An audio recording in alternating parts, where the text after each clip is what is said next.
tal? Muy buenas noches, bienvenidos a Minuto 1 en la pantalla de C5N. Hoy, más que nunca, la realidad. Lo que otros no te cuentan, lo que otros te ocultan. Aquí, diariamente, te lo damos a conocer, lo analizamos, lo debatimos y sobre todo, vencemos la cerrazón informativa para que estés muy bien informado en estos tiempos turbulentos que corren. Nos preguntamos, ¿no? ¿Será que estamos comenzando la era del hielo para la economía? Porque después de las últimas devaluaciones de la moneda argentina, del peso argentino, hoy el Banco Central de la República Argentina se jugó a todo o nada. Todo al 40, el hashtag con el que nos podés acompañar a partir de este momento, porque bueno, en medio de la timba financiera que vive la Argentina, que ya le ha costado más de 5.000 millones de dólares al Banco Central de la República Argentina, un 13% de las reservas, me sigo preguntando, ¿quién habrá ganado? ¿Cuánto habrán ganado? Seguramente los mismos de siempre, ni usted, ni nosotros, ni los que están tratando con mucho sacrificio de llegar a fin de mes o de tratar de pagar las tarifas impagables. En algún momento habrá que analizar quiénes son los grandes ganadores de esta corrida cambiaria que la Argentina ha vivido en las últimas semanas. Y anoche se preveía. Anoche, fíjese, aquí nosotros comentábamos, porque ayer hubo diferentes cierres en los bancos del precio del dólar. Pero el Banco Provincia y el Banco Nación llamaba mucho la atención ayer, lo comentábamos con la producción de Minuto 1, que en pizarra había cerrado a 23,30. Y después comenzaron los voceros del gobierno a decir, bueno, mañana viernes el gobierno y el Banco Central van a demostrar que manejan los tiempos de la economía, que tienen la sartén por el mango. Claro, jugó el Banco Central de la República Argentina, a quien le pedían una tasa a los mercados del 38% y le terminó dando 40%. Se jugó a todo o nada para que hoy el dólar baje como bajó, pero nos vamos a preguntar, vamos a analizar a partir de este momento a qué costo y por cuánto tiempo el gobierno, el Banco Central, pueden tener controlado al dólar. Vamos a...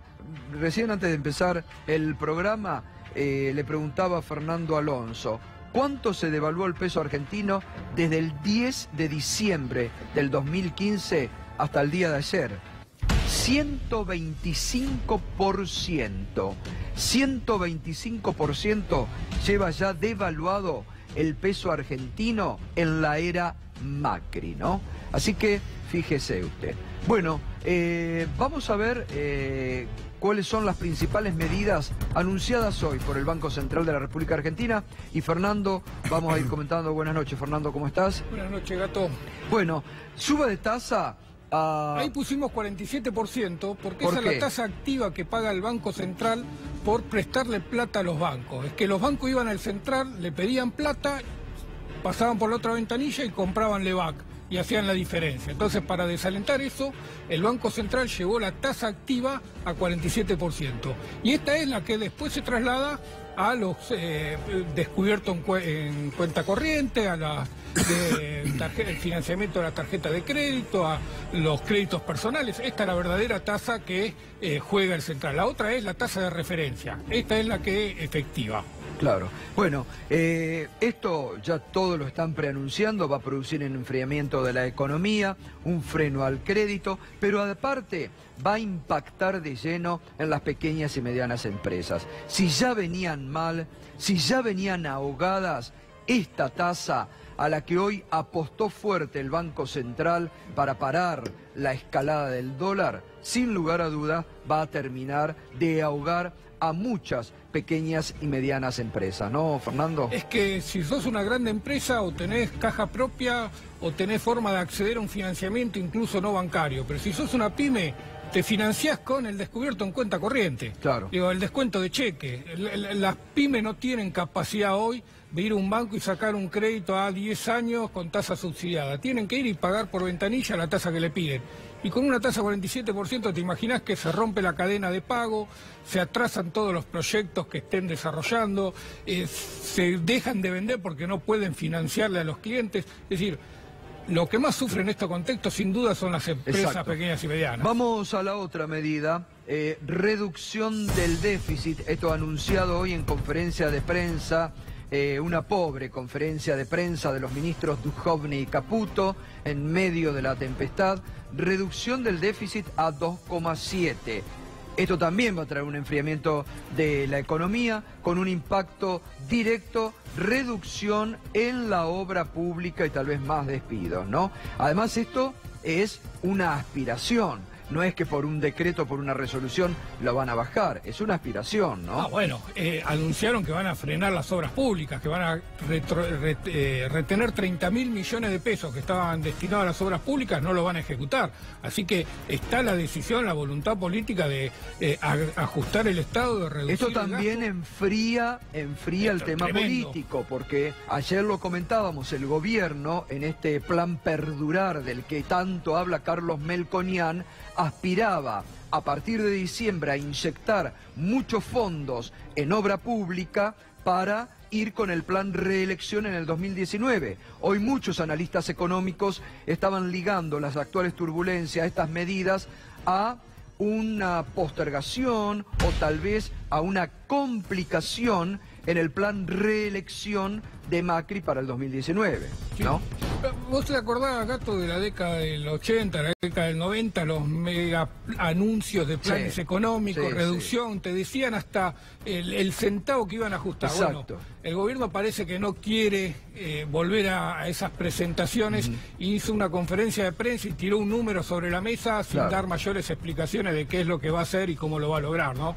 Vamos a la otra medida, entre las principales. Baja tenencia de dólares de banco al 10%, esto va a generar una oferta, bueno, esto es lo que buscó hoy el Banco Central. Pero entra a regir el próximo lunes. ¿Cómo? Entra a regir el próximo lunes. Digamos, ¿esto qué busca? ¿Llenar de dólares la plaza? Sí, pero estuve haciendo una recorrida por los bancos y no son muchos los bancos que tienen exceso de dólares en cartera.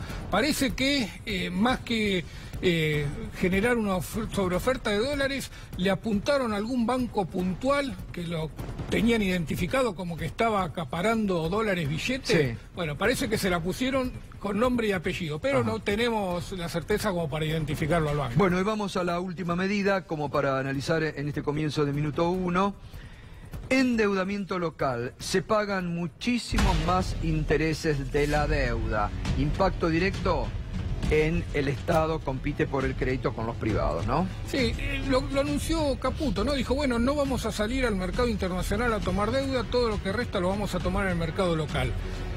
En principio es bueno. Ahora, lo anunció después de que el Banco Central te subió la tasa al 40%, ya sabés que el endeudamiento que vas a tomar en el mercado local va a ser muchísimo más caro del que podías pagar hasta hace una semana. Pero además, si había alguna posibilidad que alguna empresa acceda a algún financiamiento en el mercado local, el anuncio de Caputo la deja fuera de carrera, porque te imaginas que entre prestarle con riesgo a una pyme y darle la plata a Caputo, que te la paga el 27, 30, 35% anual, y se la van a dar al Estado, y eso va a secar de fondos al sector privado, va a ser muy difícil al sector privado acceder a créditos. Vamos a ver cómo han reaccionado a nivel internacional las principales consultoras, esas a las que el gobierno también le presta mucha atención. Fíjese el análisis de Morgan Stanley. Asegura que la Argentina está navegando por aguas turbulentas. El informe semanal del Banco de Inversión para la región tiene como protagonista a los vaivenes de la Argentina. Para Morgan Stanley, Argentina está navegando por aguas turbulentas. Lo reflejaba esta tarde, por ejemplo, el portal de Infobae. Y el JP Morgan medio gabinete es del JP Morgan. Fíjese lo que anticipa. Dólar e inflación más altos en Argentina por la salida de capitales. Un reporte de la banca de inversión indicó que el crecimiento económico se desacelerará a 2,4 en el 2018, mientras que espera una inflación anual de 22% y un dólar a 24 pesos para diciembre. JP Morgan, hoy Carlos Rodríguez, el titular del SEMA, ¿no? Un ortodoxo de la economía, ¿no? Si los hay, decía que los primeros en abandonar la Argentina a través justamente de sus ahorros fue el JP Morgan, ¿no? Que, reitero, medio gabinete prácticamente salió del JP Morgan, ¿no? Sí, fue el primero que hizo una gran compra de dólares en los primeros días que el Banco Central salió a vender. Bueno, dicen que las mayores compras de dólares le hizo el JP Morgan. Claro, bueno. Muy bien, algunos economistas, hoy muchas reacciones, pero uno de los más críticos del gobierno, otro ortodoxo, José Luis Esper. Es una vergüenza la conferencia de prensa de Duhovne y Caputo. Autoelogios, tirando la pelota afuera y no anunciando ninguna medida concreta de baja de déficit fiscal. Dependemos del mazazo que acaba de pegar el Banco Central de la República Argentina para aflojar la furia financiera. Esto decía un economista, José Luis Esper. A ver, hoy el hashtag, se lo decía en el comienzo del programa, todo al 40. El Banco Central de la República Argentina, Sturzenegger, con el aval renovado de Mauricio Macri, salió a jugar a todo o nada. Salió a jugar al enfriamiento de la economía, a una mayor recesión de la economía, para calmar al sector de la timba financiera por el cual han apostado. Queda todavía, atención, estos son mojones en el camino.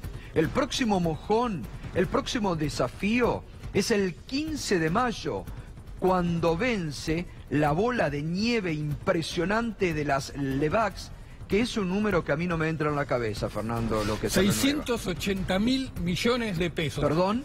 680.000 millones de pesos. Bueno, pensá que el stock es de 1 millón. Claro, otro mojón va a ser para ver de aquí al 15 cómo llega el Banco Central y el gobierno, y después del 15 cómo reacciona, cuánto se renueva o cuánto no se renueva. Pero fíjese usted, esto también va, ¿qué es lo que le están reclamando los amigos del poder? Los economistas amigos del gobierno, incluso los propios economistas que hoy están fuera del gobierno, como Alfonso Pratgay, Carlos Melconian u otros. ¿Qué le recomiendan también los medios amigos del gobierno al presidente Macri? Tiene que poner un ministro de Economía fuerte.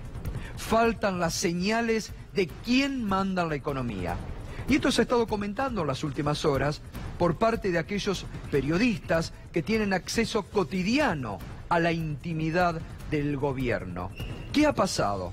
Primero, el 28 de diciembre, hasta esta fecha, la desautorización tremenda al presidente del Banco Central, Federico Sturzenegger, por parte de la jefatura de gabinete y del Ministerio de Economía, cuando le impusieron una pauta inflacionaria que no era la que había puesto el Banco Central. Después, en estas últimas semanas, según se desprende de este análisis de algunos colegas muy bien informados por parte del gobierno, la interna ya fue de Federico Sturzenegger con Mario Quintana. Muchos ven a Mario Quintana como el próximo ministro de Economía. Reitero, en el run run político y de la City, muchos ven a Mario Quintana como el próximo ministro de Economía. Hoy, Mario Quintana es uno de los hombres más importantes del gobierno de Mauricio Macri.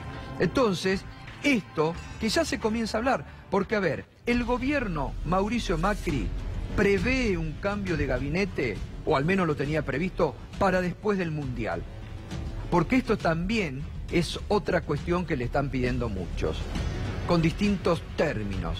Algunos sugieren que Cambiemos tiene que hacer un service, que Cambiemos tiene que hacer una rectificación de mitad de camino para llegar con aire al 2019. Entonces, Macri tiene previsto hacer estos cambios, los preveía para después de el Mundial, todo para después del Mundial. Mucho se preverá también durante el Mundial, pero habrá que preguntarse si esta última corrida cambiaria, estas últimas demandas que el mercado al cual el gobierno le rinde tanta pleitesía, no están obligando ahora al presidente a poner un ministro de Economía y que se sepa de quién son las decisiones. Porque hoy, la verdad, no se sabe quién toma las decisiones en materia económica. ¿Mauricio Macri? ¿Marcos Peña? ¿Mario Quintana, como sugieren muchos? ¿Federico Sturzenegger? Está faltando en el país alguien que se sepa de quién se depende en materia económica. Eso es también lo que los mercados le están reclamando a viva voz, a través de los medios, a través de algunos columnistas, al presidente Mauricio Macri. Ponga un ministro de Economía fuerte. Fíjese que hasta reapareció Domingo Felipe Cavallo esta semana. Éramos pocos y parió la chancha, por Dios. Cavallo reapareciendo y pidiendo que un ministro de Economía fuerte. No sé si él se habrá autopostulado, bueno. Pero eso era también lo que pedía Domingo Cavallo. Muy bien, el ex ministro de Economía, Axel Kicillof, opinó sobre las medidas adoptadas hoy por el gobierno. El presidente Macri está siendo víctima de sus propias políticas. Ni bien llegó, abrió la economía a las importaciones, abrió las finanzas a la entrada y salida de capitales, fomentó la especulación financiera y ahora una parte de esos capitales que habían entrado se están yendo en manada, como ocurre habitualmente. Esto de permitir la entrada y salida es una política a favor de los bancos. Vemos que las desinteligencias o falta de inteligencia o conflictos, no entre los ministros o entre los funcionarios, sino entre los sectores que representan o para los que trabajaban o eventualmente todavía trabajan, que tienen intereses distintos con respecto al dólar, la tasa de interés. Bueno, esa puja está generando realmente mucha incertidumbre. Acá falta una conducción de la economía. Yo digo, acá falta una conducción política. Acá falta un presidente que diga claramente qué quiere hacer con la economía argentina, para dónde vamos, cuál es, porque si no, todos los sectores que va cobijando el gobierno tienen conflicto y que gobiernen los empresarios es más o menos como que gobiernen para sus empresas. Han tomado deuda cara y mal, pero tienen esas reservas, con lo cual hoy es muy difícil que el dólar se le vaya a la mano. Yo creo que hubo mucha impericia, porque cuando empieza a haber una corrida contra el dólar, ¿vos qué hacés? Subís la tasa para que la gente se quede en pesos. O dejás que se mueva el tipo de cambio para aplacar la corrida. O salís a quemar reservas, digamos, a vender reservas, pero el gobierno hizo los tres y a destiempo. Que el gobierno, y en particular Macri, no puede irse a jugar al golf mientras están pasando estas cosas. Tiene que tomar las riendas, él, el presidente. Bueno, así opinaba el ex ministro de Economía, Axel Kicillof, y también el ex jefe de gabinete, Alberto Fernández, estuvo muy activo hoy siguiendo estas novedades a través de su cuenta personal de Twitter. Y esto decía, ¿se dan cuenta? Toma un poco con humor también, ¿no? ¿Se dan cuenta por qué Aranguren no traía sus ahorros? ¿Cómo va a confiar en Macri, en Duhovne y en Sturzenegger? En esta tenía razón. Lo que es justo, es justo. Un poco de fina ironía y de humor por parte del ex jefe de gabinete, Alberto Fernández. También aquí se olvidó del ministro de Economía, ¿no? De Nicolás Duhovne, que también tiene sus ahorros en el exterior. ¿Habrán ganado Duhovne y Aranguren, digo, teniendo sus ahorros en el exterior, Fernando? Mirá, hay una cuenta, ¿no?, que hizo alguno de los economistas que da para para Aranguren, que ganó 1 millón de pesos entre la evaluación de los activos que tiene afuera durante la corrida. 10 millones de pesos, perdón. 10 millones de pesos. ganó durante este proceso de devaluación. Bueno, Pedro Brigger, buenas noches Pedro. A nivel internacional, ¿cómo siguen las repercusiones de la economía argentina? Mira, sin ironía, como Alberto Fernández, mucho más serio, tomé 3 al azar, uno podría mencionar muchos otros. En la BBC de Londres, el título es "No ganan la batalla frente a la inflación", y subrayan algo que está en muchísimos sitios: medidas de emergencia. Ven todo esto como una situación de emergencia. Los inversores, dice la BBC de Londres, ven que hay un plan, pero ¿podrá llevar adelante ese plan Mauricio Macri?, se preguntan. Un sitio de Canadá muy importante en temas económicos resalta que se profundiza la crisis económica. La palabra crisis aparece mucho en las expresiones en el exterior. Emergencia, crisis, y The Economist dice calma a alto costo. Esto es otra de las cosas que se repite en muchos sitios internacionales de noticias, principalmente en los económicos. Tenemos emergencia, crisis y alto costo. Te diría que son tal vez las 3 expresiones más recurrentes de muchos medios de comunicación y especialistas en el extranjero, Gustavo. Muy bien, Pedro. Esta mañana, mientras el gobierno estaba anunciando estas medidas y se analizaba todo al 40 en el que jugó el Banco Central de la República Argentina, nos sorprendíamos con un allanamiento a la casa de nuestro querido colega Víctor Hugo Morales. Darío Villarruel, buenas noches, Darío, con este tema, ¿no? ¿Qué tal, Gustavo? Bueno, no era un exfuncionario, no es un político, no es un dirigente gremial, es un gran periodista y tiene mucho fuego. ¿Y qué pasó hoy, cuando todos estaban pensando en la economía?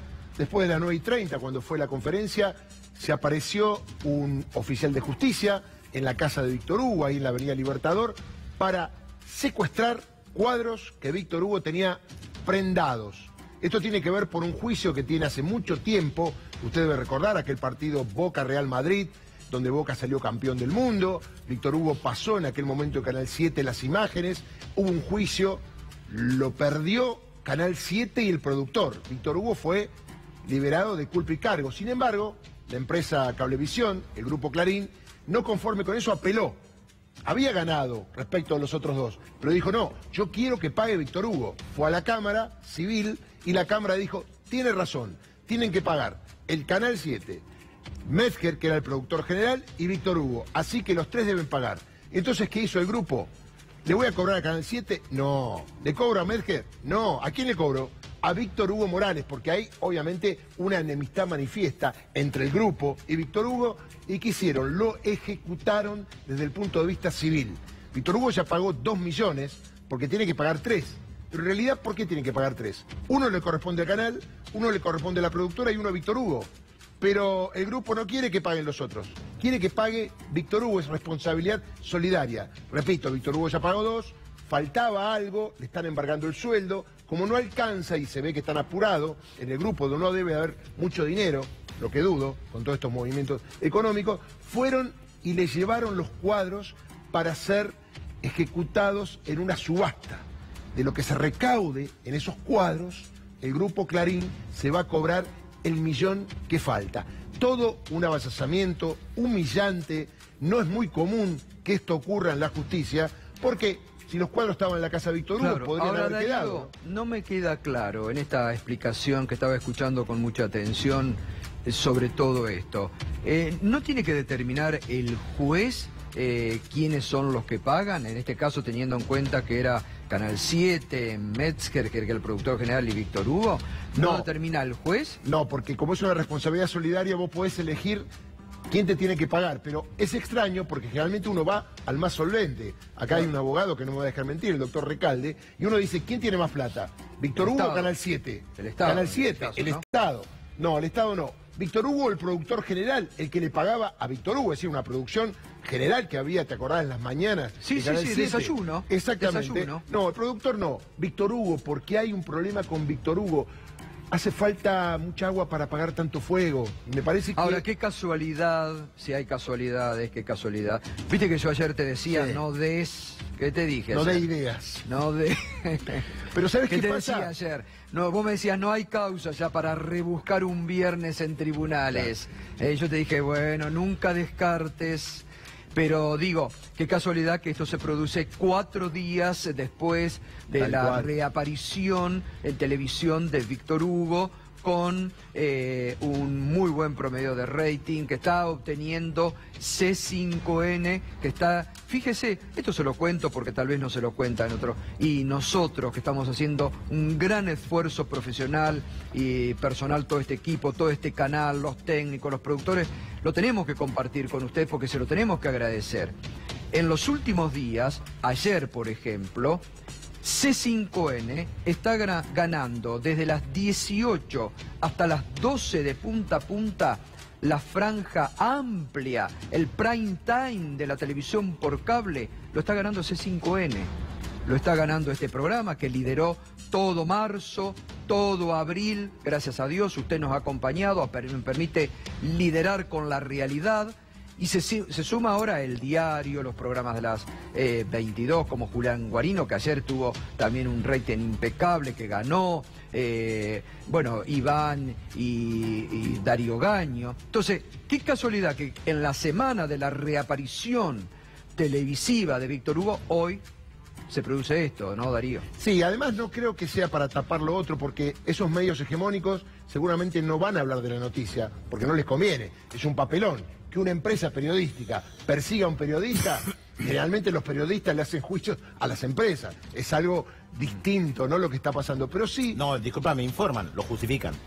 Lo justifican. Bueno, a ver, no creo que se tapa de Clarín ni de La Nación mañana este tema, porque la verdad, ellos que hablan tanto de la libertad de expresión, pertenecen a DEPA, pertenecen a FOPEA, obviamente, ¿cómo? Le están embargando cuadros a un periodista que, hay que decir, Víctor Hugo es mi amigo y lo conozco, ama la cultura, ama los cuadros, es decir, es para humillarlo, para sacarle algo que él No, quiere, sobre todo que él cuando ama. venía pagando, digo, porque vos Claro. decís, si se negó a pagar, No. si se negó a pagar, bueno, ahora, si como bien me explicaste vos, ya pagó mucho y le faltaba 1 millón, bueno, Gustavo, es eso un lo que amedrentamiento habría a que toda la analizar prensa. si no hay abuso Perdón, de derecho. Héctor, ¿no? buenas noches, Héctor Recalde. ¿Qué tal? Digo que habría que analizar si no hay abuso de derecho.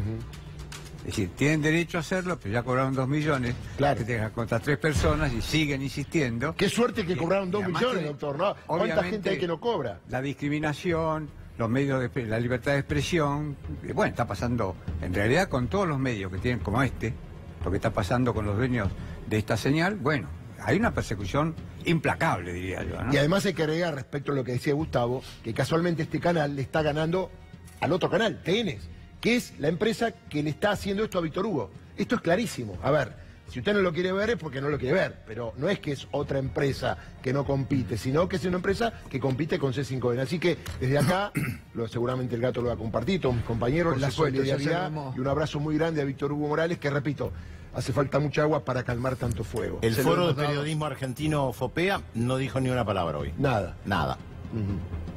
Bueno, y Adepa- se lo hemos dado personalmente, No lo sé, no me por fijé. supuesto, al abrazo.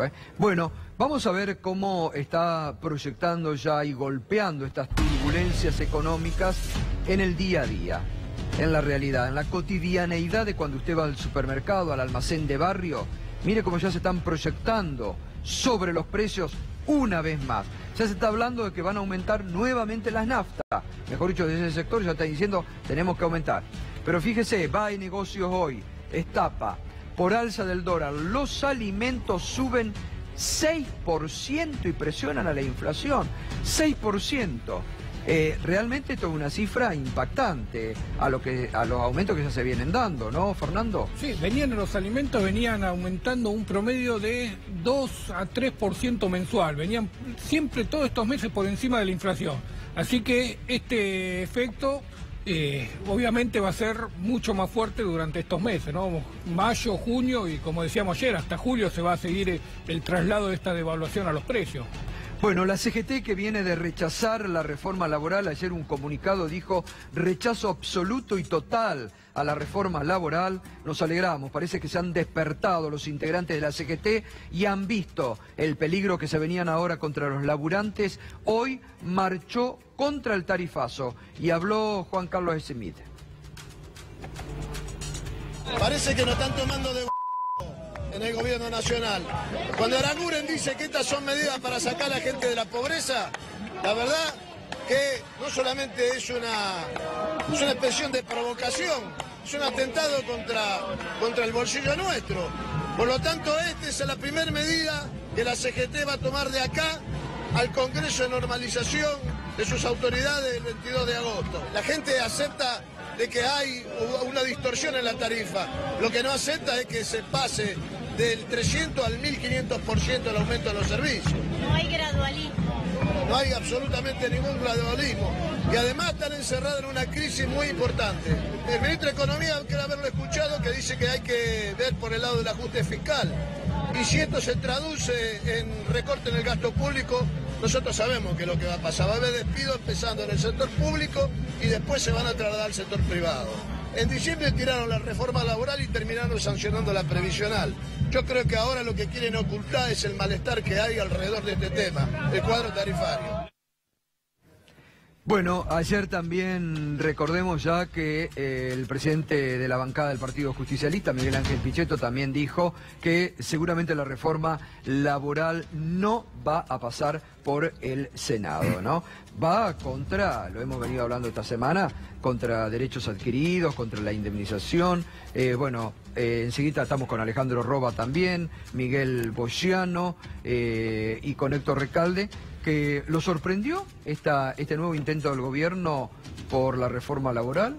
Digamos que viene insistiendo desde 2016, tratando de instalar la reforma laboral varias veces. Bueno, esta vuelta parecía que con más énfasis y se está pinchando. Yo creo que esto tiene que ver también con la fortaleza política que va perdiendo Macri, que va perdiendo el gobierno. En octubre del 2017 gana las elecciones, sale la reforma previsional, inmediatamente comienza a caer. Después viene el tarifazo, la reforma laboral, etcétera, etcétera. Parece esa persona que tropieza y está tratando de no caer, finalmente cae. Yo personalmente quisiera que cayera el 10 de diciembre del 2019, pero realmente está pasando todos los límites imaginables. La ley es absolutamente inconstitucional. ¿Por qué? Porque tanto el artículo 14 bis como el 75 inciso 19 habla de la progresividad de los derechos con justicia social, incorpora con jerarquía constitucional el principio de justicia social. Si se deterioran esos derechos, obviamente son inconstitucionales. Si uno tiene una protección contra el despido arbitrario y le bajan la indemnización, obviamente. Traje algunos ejemplos. Además, le voy a regalar un libro que está agotado, no publicidad, pero es un déjà vu. Esto es de los 90, este libro, un libro mío. Reforma laboral, flexibilidad sin empleo. Cuando empezaron, la desocupación era el 6% con Menem. Con la flexibilización laboral llegó al 18%. Bueno, pasó en Brasil.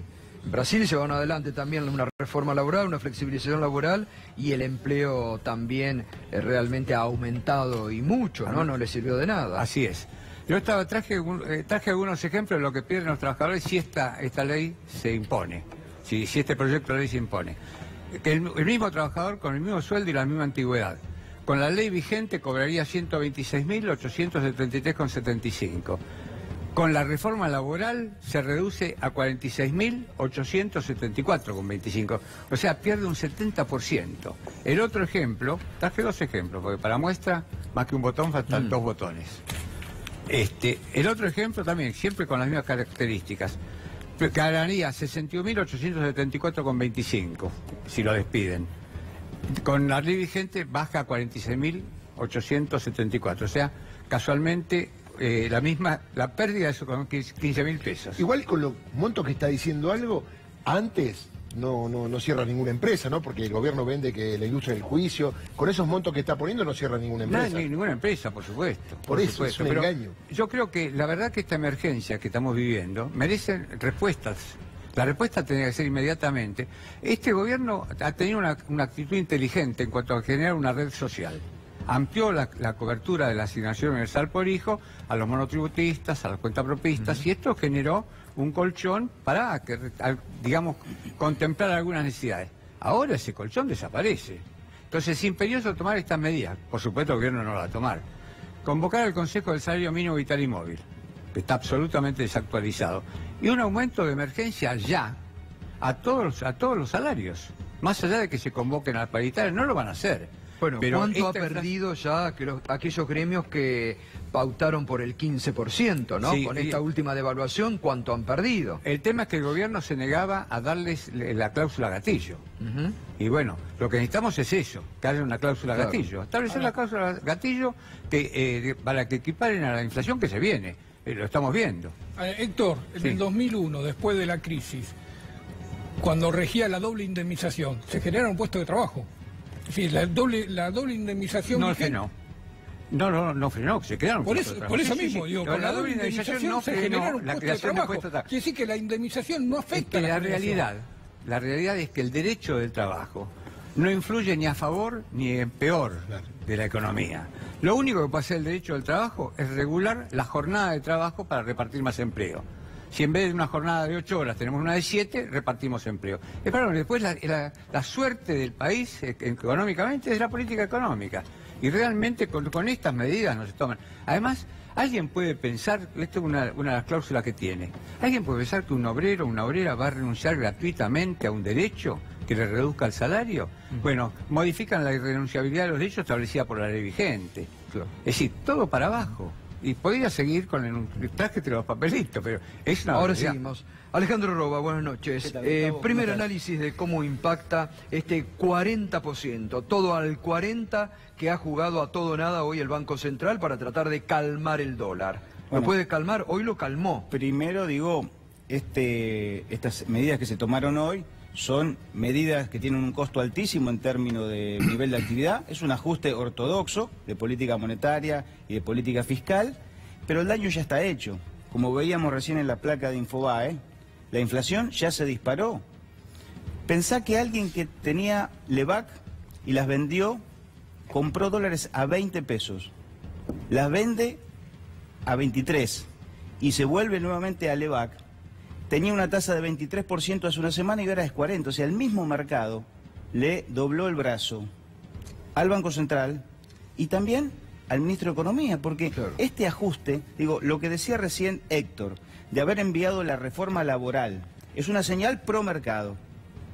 El hacer un ajuste que le pedían la banca internacional, que entre paréntesis igual le bajó la calificación a la deuda argentina, eso estaba pedido por Goldman Sachs, por Fitch, por todas las consultoras calificadoras, estaba pidiendo más ajuste y se lo dieron. Y la tasa de interés, digamos, tiene por un lado un efecto en enfriar la economía, por la gente que está endeudada, por los préstamos suba, que realmente se van a hacer impagables, pero realmente no les quedaba otra, porque peor hubiera sido que se hubiera seguido disparando el dólar, que eso sí te va a generar mucha más recesión.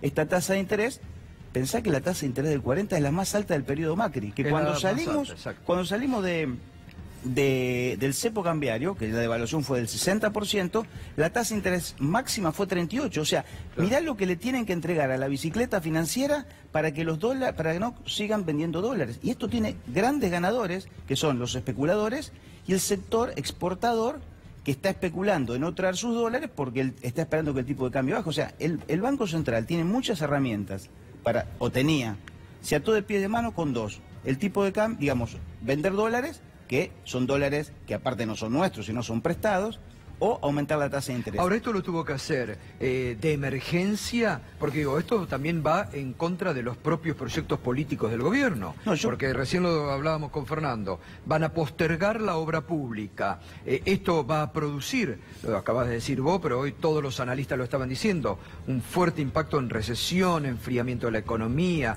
se dispara 6%, va a disparar otra vez inflación, porque 6% proyectado a precios va con la inflación. Bueno, digo, ¿no atenta también contra los propios...? Pensá que el sector de la construcción fue el único sector que creó empleo, está bien, no es el empleo que crea la industria, pero es el que más creó empleo, o sea que se está pegando en ese lado un tiro en el pie. Y aparte lo que decís vos, la obra pública de las provincias, que era la moneda de cambio para algunas leyes, no va a existir. Ahora, repito, no le quedaba otro para frenar la estampida del dólar, pero por el otro lado, lo que va a dejar es un tendal en términos de corte de la cadena de pago, aumento las personas que no entran, que no pueden financiarte con la tarjeta de crédito, que ya no supongo que va a estar al 80%. Bueno, este es un tema de la vida cotidiana, que pero por ahí la gente no tiene impacto en cómo esta tasa le va a impactar en aquellos que paguen el mínimo de la tarjeta y que crean financiar con la tarjeta. No, Gustavo, y las familias que tienen que ir a las cuevas financieras que no están bancarizadas, claro, y tienen que ir a estas cuevas que están... ahora la tasa de interés va a ser más del 100%, o sea, y refinanciarlo va a ser peor. Entonces, por ese lado va a venir un enfriamiento. Ahora, todos los créditos, ¿no? Que ya está causando un drama sí, los créditos, porque hoy el Banco Provincia de Luján, el día de ayer, aumentó la tasa de interés, los préstamos personales, me lo dijeron compañeros que trabajan ahí. O sea que es automáticamente, porque los bancos no están para hacer beneficencia, como los fondos de inversión no están para hacer beneficencia. Ahora, parar la corrida financiera con más timba financiera, que es lo que pasó, no destruye, digamos, no ataca el principal problema que tiene la comunidad argentina, que es estructural, que no genera los dólares necesarios, y el ministro Caputo acaba de decir que no va a salir a buscar dólares al exterior, porque no le están prestando, no es que no quiere. Ya los que tenía que tomar los sacó. Entonces va a ir al mercado local con tasas de interés altísimas, y las provincias, la provincia de Buenos Aires, que estaba endeudada en dólares, cada vez que tenga que pagar intereses, va a dejar de hacer otras cosas. Claro. Lo que pasó en el hospital de La Plata hoy o anoche, que tuvieron que terminar una operación con la luz de un celular, eso es el ajuste fiscal, y eso va a recrudecer más con estas medidas que está tomando el gobierno. Miguel Boyano pedía a fines del año pasado, creo, si no me equivoco, a principios de este año, usted decía dólar a 20 pesos. ¿Superó las expectativas que usted tenía? Sí, no era que yo lo pidiera, sino que era donde me parecía que iba a terminar yendo. En realidad yo creo que el dólar debiera ir a donde termine indicando el mercado. Me parece que las interferencias terminan generando más efectos no deseados que las bondades que pretenden buscar.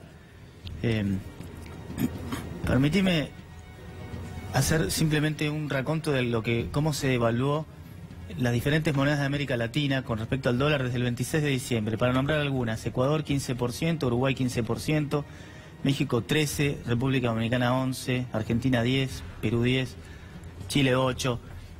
Lo importante para entender todo esto es que ninguno de nosotros espera que en estos países vayamos a tener una inflación equivalente a la devaluación, y lo que nos deja a la vista también es que en la Argentina está pasando otra cosa que termina teniendo un impacto en la inflación y que va más allá de la depreciación del tipo de cambio. Así que eso como primer punto para tener en cuenta, porque si no hay una confusión de que todo movimiento de tipo de cambio siempre se traduce en inflación, y sabemos que eso no pasa en la mayoría de las partes del mundo, y el que cree que en la Argentina tiene una idiosincrasia tan especial que las leyes de la economía no se cumplen acá y que se cumplen en otros lados del mundo, me parece que es inexacto. Así que me parece que ese es un problema de fondo que no se termina de atacar, en parte porque tiene que ver con la emisión monetaria y tiene que ver con un gasto que me parece están tratando de bajar, y el mercado hoy lo que le viene diciendo hace un par de días en realidad es: señores, no estamos a gusto con el gradualismo que ustedes están imponiendo, claramente no en las tarifas. Nadie puede hablar de gradualismo en las tarifas, es para hablar al costado de las tarifas, pero en muchas otras cuestiones macroeconómicas. En tarifas valdría decir, me pregunto, ¿no? ¿Por qué Néstor Kirchner, cuando tuvo superávit fiscal, superávit de balanza comercial y sabía claramente que tenía un atraso tarifario, no la sinceró? Bueno, eso habrá que evaluarlo por los historiadores económicos, pero en su momento no lo hizo. Algo que decía Miguel... Un solo comentario más. Yo creo que es inexacto eso que vos decís, que Caputo no puede conseguir dólares afuera, no le prestan. Ha elegido ya completar la parte que le falta con pesos. No estoy abogando por el endeudamiento ni nada por el estilo. Creo que lo puede seguir consiguiendo, y creo que lo va a conseguir el año que viene. ¿Se va a dificultar más? Sí. ¿Se va a encarecer? Sí. ¿Estamos en una situación endeble? Bueno, okay. Sí. Lo que pasa que probablemente... Lo cierto, Miguel, es que desde enero que no salen al mercado. Para salir son distintas. Lo cierto que desde enero que no salen al mercado internacional. La aclaración que quería hacer de lo que decía Miguel, que tiene razón. El aumento de la tasa de interés en Estados Unidos hizo que los capitales de los países vecinos vayan hacia ese país, y ha hecho que las monedas se devaluaran. Pero en ningún país hubo una crisis cambiaria como acá. Entonces acá está pasando otra cosa. Además, acá está pasando que no hay confianza en que se pueda pagar los dólares que están ingresando. Y como no ingresan nuevos, esto es el famoso avión del efecto Ponzi, se paga con lo que ingresa. Si ya no ingresa y la cuenta corriente es deficitaria en más de 30.000, 40.000 millones de dólares, eso lo ven los mercados, por eso le bajan la nota a la deuda argentina. O sea, estamos parados en un polvorín donde hoy ganan tiempo, pero con más ajuste, yo tengo una visión diferente a la de Miguel, con más ajuste va a caer la recaudación y lo que va a pasar es que lo único que se va a reducirse son las importaciones, porque va a caer el nivel de actividad. Pero en términos de déficit fiscal va a incrementarse, y ni que hablar del déficit financiero con lo que hay que pagar de deuda externa, porque Fernando, no es gratis endeudarse. Lo que al planteo que estaban realizando, el gobierno sí puede hacer cosas. Puede frenar, por ejemplo, la salida de dólares vía el comercio exterior. Puede frenar la salida de dólares regulando el giro de utilidades de las empresas. Tiene otras formas de intervenir que son aceptadas por el mercado. Ahora, si vamos a dejar que el mercado diga cuál es el nivel de importaciones que tiene la Argentina y el mercado diga cuál es el nivel de giro de utilidades que puede hacer la Argentina, seguramente en un país que no genera dólares, que tiene un sector del campo que atraviesa una sequía que ya anticipa que va a restar como 5.000, 6.000 millones de dólares, sabés que vas a tener una crisis directa si no intervenís. Todo lo que es regulación me suena a cepo, hemos tenido malas experiencias. En realidad eso no Miguel, en Chile se regula la entrada y salida de capitales, ¿eh? Sí, pero vos sabés que es distinto. Y por ejemplo, esta restricción que le están poniendo a los bancos, a mí no me parece una buena idea, me suena más... Las restricciones simplemente no funcionan. El cepo no funcionó, creo que lo sabemos todos a esta altura. Y también sabemos que limitar... El cepo a regular la entrada y salida de capitales, o a decirles a los exportadores que tienen que liquidar sus divisas es empezar en un lugar a donde no sabe dónde terminar. Pero, por ejemplo, seguro que este gobierno no lo va a hacer porque prefiere que se devalúe y se caiga el salario en lugar de proteger a los trabajadores y a nuestros salarios. Pero, por ejemplo, yo estoy de acuerdo con vos, es que en lugar de haber subido la tasa al 40%, yo hubiera utilizado reservas. ¿Por qué? Porque lo hicieron a destiempo y mal. Probablemente. Pero hoy, además de todo, subirle a 40%, me parece que el problema que tiene es que cuando vos la empieces a bajar, ¿qué va a pasar con el dólar? Vas a volver a tener ese problema ahí. Por eso, entonces, más vale usar reservas, o más vale dejar que vaya donde tenga que ir y bueno, convivir con lo que uno tiene, pero... ponerse de frente, tenga que ir que el dólar. Ponerse de frente de un camión que viene a toda velocidad me parece que no tiene sentido, ¿no? Lo que pasa es que un dólar al 25. Acá hay una diferencia fundamental, que es este gobierno no cree en el Estado, no cree en el rol del Estado. El Estado está para regular las diferencias, las asimetrías que existen en la sociedad. Sería muy largo hablar de los subsidios. Hay un mito con los subsidios, cuando uno lo desagrega, no es así como lo están instalando. Pero a mí lo que me preocupa es la consecuencia de todo por 40, ¿no? Porque el endeudamiento de Luis Caputo obviamente nos preocupó. Pero hay otro endeudamiento del que se habla poco, que es el endeudamiento que tienen las familias de bajos recursos con los usureros del barrio, como decía Alejandro. Imagínense, estaban cobrando entre 90 y 120% de interés. Con este piso del 40%, ¿cuánto van a cobrar? Y ojo, que se endeudan para comer. Eso es lo que a mí me preocupa. Y pagar las tarifas. Bueno, las tarifas no, cuando las paguen. ¿Tienen datos de todo en eso? Muchos casos, no digo que no sea, pero tienen números. Las tarifas son impagables. También lo vengo escuchando, pero hay números de todo esto, porque ¿sabes cuál es el problema? A mí me suena, ¿sabes a qué me suena? Al que sale por el barrio y cree que como conoce un poco, tiene la posibilidad de palpar lo que dice la economía y es un intérprete de lo que dice la sociedad. Entonces caemos en el problema que es muy difícil cuantificar. Probablemente hay de esos. Ahora, yo no sé si eso es un caso de 100 o si es un caso de 10. Perdón, la pregunta es una pregunta objetiva. Está cuantificado, justamente hay que ir por los barrios. Esa es la respuesta facilista y que es una respuesta antiestadística. Pero para eso está el INDEC. ¿Qué quiere decir? Hay que ir por los barrios. Le importa cómo le va a cada uno. A la gente, ¿qué es la gente? Lo que usted cree que está pasando en donde usted está caminando. Estamos de vuelta con que cada uno es el intérprete divino de lo que pasa con la sociedad, porque yo caminé por mi barrio. Si usted camina por un barrio va a ser distinto del mío, distinto del de otros. Es muy difícil. Por varios barrios. varios barrios. Fantástico. Caminemos todos por los barrios y mandémonos un WhatsApp. Para eso está el INDEC. Usted camina por los mercados, por las cities, y hay dólares. Las instituciones que hacen las estadísticas, no para que usted o yo caminemos por los barrios. De la tarjeta que emite el ANSES. ¿Vos sabés que existen estos datos? ¿Sabés que lo tiene el ANSES? Por favor, por eso, mi pregunta fue muy concreta, de datos. No hablemos de cosas que no sé si son fantasías. La preocupación que se generó en un sector financiero por el nivel de endeudamiento que hay en la familia. ¿Cuál es? Ahora, ¿querés que lo busquemos? Lo buscamos. No, bueno, me extraña que vos no lo tengas en la cabeza porque hay muchos datos, ¿viste lo que es la Argentina? Hay un dato que lo dio el jefe de policía de la provincia de Buenos Aires. Este es un dato oficial. El jefe de policía de la provincia de Buenos Aires, que dijo que aumentó el delito por hambre. Y si hay hambre, uno recurre al usurero. Eso y es esto oficial, quiero decir, lo que hizo un... me parece que no es... La estadística de la policía de la provincia. La estadística de la policía de la provincia. Le llamaron la atención cómo revela eso. No que era mentira. ¿Cómo lo dice? Porque ocultan la realidad. Esto es un dato oficial. Y si quiere, acompáñeme. Por todo el suburbano. Vamos a Drogué, vamos a Bursaco, vamos a Mirante Brown. No lo Brown. vamos a ver caminando, porque el país es enormemente extenso. O sea, no vamos a saber lo que pasa caminando y preguntándole a la gente. Si hay hambre, ¿qué hace la familia? O no paga la tarifa, o recurre a un usurero, porque hambre hay. La situación que vos describís es totalmente inconsistente con un desempleo del 7%. ¿Usted sabe que bajó el consumo de leche? Perdóneme. Si esto el es estadística es del 7%. Bajó y vos no lo crees, discutamos si es verdad o no el empleo ese. Sería importante si dialogar. tenemos un desempleo del 7%, ¿usted está a favor de los monopolios? Vos no me podés estar vendiendo un país que se muere de hambre con un desempleo del 7%. Así que está bien o está mal ese número. Hay un dato estadístico que no se puede ignorar. Es un dato estadístico del INDEC.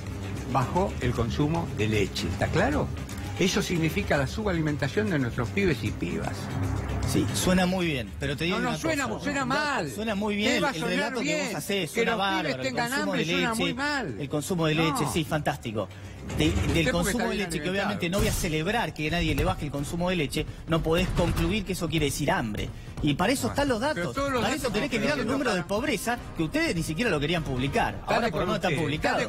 No alcanza con ver la boleta de luz, la única defensa que tiene, sin duda. Pero es que ¿sabés qué pasa? ¿Sabés qué pasa? Tenemos que aprender a creer en las estadísticas y a darle la importancia que tiene. ¿Cuál es la estadística de la leche? Que vos no sé dónde viste, bajó el consumo, pero eso no hace que la gente pase hambre. Es un elemento que obviamente no te voy a decir que no afecta. En cualquier país del mundo el consumo de leche fluida es un indicador importante para el tema del hambre de los pibes. Lo tengo claro y yo te entiendo lo que decís. Es un indicador, pero hay un descreimiento y hay una subutilización y una relativización de la importancia que tienen los datos y empieza cada uno, yo caminé, yo me dijo. No, pero no es problema, es un problema social. Pero que la gente tiene un problema de inferencia que cree que porque vio, habló con no sé qué, ya sabe lo que pasa en toda la economía. Amigos, familiares, gente con... Le va bárbaro a todo el mundo que usted conoce. No sé. Empezó a gastar o a recibir menos dinero del que recibía antes, le alcanza para pagar todo, porque esto es un privilegiado. Uno habla de sus compañeros de trabajo, de la gente que conoce, de los familiares.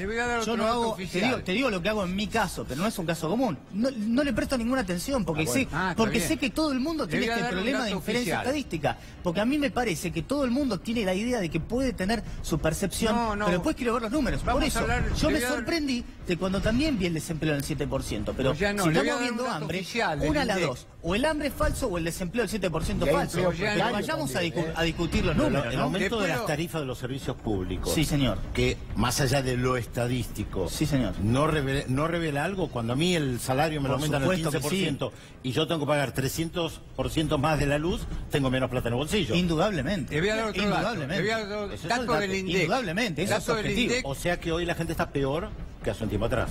Hoy la gente tiene mucho menos ingreso disponible para gastar en otras cosas porque está afrontando un ajuste muy violento, indudable, en lo que es tarifas, que uno puede discutir está bien o mal, probablemente... No, eso es otro debate, está bien, pero es una realidad objetiva lo que estamos diciendo. Inapelable, son números. Más allá de las estadísticas. Y más allá de que no esté de acuerdo no con cómo lo hace y qué implica. A ver, un dato del INDEC. Aumentó el trabajo no registrado, el trabajo en negro. Del 32% está en el 34 y pico. Eso significa el trabajador que no está registrado, usted lo sabe, ¿Sí? gana mucho menos que el que está en blanco. Además no tiene obra social, además no tiene una protección contra los accidentes de trabajo, ni siquiera tiene una copia de un recibo para sacar un crédito. ¿No cree que esa baja lleva a que haya una carencia alimentaria? Por supuesto, pero la solución que yo tengo probablemente tanto sea distinta a la suya. Porque yo creo que hay... No, pero usted no estamos hablando de la solución, estamos hablando de la realidad. Sí, señor, pero yo le digo que sí. Ahora, la descripción de que aumenta el empleo informal es correcta. Ahora, yo creo que es correcta.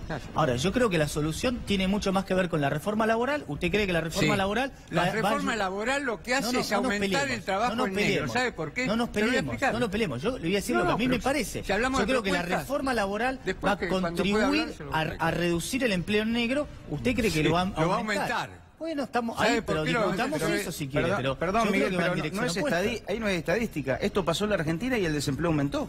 ¿Empezó cuándo? ¿Sabes cuándo? En el año 94, cuando se bajan los aportes. En el último minuto del 99, cuando ya no había más nada que hacer, y ahí hicieron una reforma laboral muy tibia.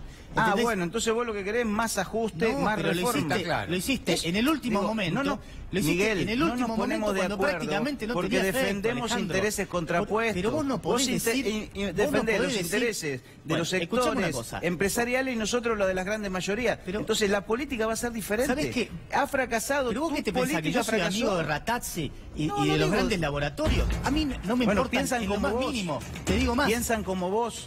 Mira, lamento. Como vos. Yo quieren la mucho reforma, más pensando quieren en la reforma laboral, el ajuste fiscal y la devaluación. Yo no estoy pensando en los Ratazzi ni en los grandes laboratorios. Estoy pensando en el que tiene 10 empleados o 20. Porque Ratazzi tiene tantos arreglos con el gobierno y tiene tanto margen que a él no le importa si vos le subís los impuestos. Pero vos preguntale a una pyme que sí tiene que enfrentar problemas. Si tiene 9 empleados, no te quiere tomar el 10º porque ponen un delegado. Miguel, ¿tenés alguna estadística de lo que está diciendo? ¿Está mal que pongan un delegado? Evidentemente, pregúntale a los dueños de las pymes, que son los que eligen no tomar el número 10. Bueno, pero está violando algo de la Constitución. Pero preguntale al dueño de la pyme por qué no quiere tomar el empleado número 10. Quiere no tomar el número 10 porque no quiere el delegado, porque le entorpece el trabajo. Miguel, decime cuál es la estadística que tenés que dice lo que vos estás diciendo. ¿Dónde está la estadística que dice que un empresario pyme no quiere tomar trabajo? Si vende, lo va a tomar. Bueno, les agradezco, bien, siempre por el debate y por el análisis de lo que ha venido sucediendo durante todo el día de hoy. Gracias. Enseguidita, tras la pausa, vamos a estar con Pedro Vizcay, ex director del Banco Central de la República Argentina. Se fue, lo sacó Sturzenegger y se fue cuestionando la política monetaria del Banco Central de la República Argentina. ¿Qué opina hoy? ¿Qué opinaba entonces? Enseguidita, Pedro Vizcay y también con otros actores para seguir con el análisis de todo al 40. Hoy el Banco Central se ha jugado a todo o nada para parar el tema del dólar. Ya volvemos.